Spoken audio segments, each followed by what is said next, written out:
Now, if we think Book Charlie in Twilight is bad, Book Renee, Bella's mom, ooh, have a personal vendetta against Renee. If you've been following me for any length of time, you know that I love to hate on Renee. We actually find out about many of the ways that Bella took care of house and home while living with Renee on like the first couple of pages of Twilight. So Bella's about to get on the plane to exile herself to Forks, and we'll get to that.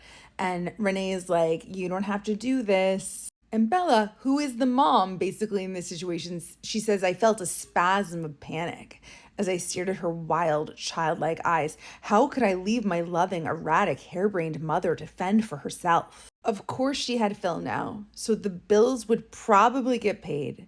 There would be food in the refrigerator, gas in her car, and someone to call when she got lost, but still. Okay, so even just this is literally page 2 of Twilight. We have Bella's even either paying the bills or reminding Renee to pay the bills. She's buying the groceries. She does this for Charlie too. She's putting gas in the car. She's Renee's GPS. When Bella checks her email upon arriving at Forks, she has some emails from Renee.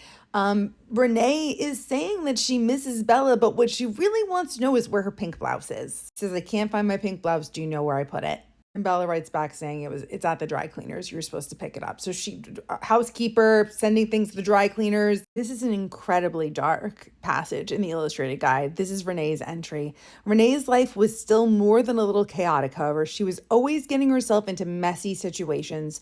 As Bella got older, she began to assume many of the adult responsibilities in the home, simply because she was better suited to them than Renee was. When she took over the bookkeeping, at age 10, it made both of their lives much easier.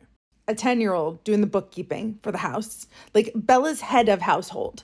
But I think like even more importantly, not only is she taking care of Renee's house and home and her physical needs, she's also taking care of Renee's emotional needs. Bella sends herself to Forks because her mother has married a flop baseball player and he's traveling all the time, and she can tell that her mom is miserable and wants to be with Phil. And so she sends herself off. She puts her mom's emotional needs before her own. We learn in Midnight Sun that Renee has really made Bella feel like quite a burden. She wasn't allowed to have pets, and Bella finally figured out it was because Renee was really worried about being stuck at home. She says, "Renee just can't stand an anchor. I mean, she already had me, right? One huge life-altering anchor was enough. She wasn't going to volunteer for more." And Edward, to his credit, is like, was Bella's need to be a caretaker based not on her mother's helplessness, but on a feeling of needing to earn her place? Renee put Bella to work physically, emotionally, and also I think just caused her psychic damage.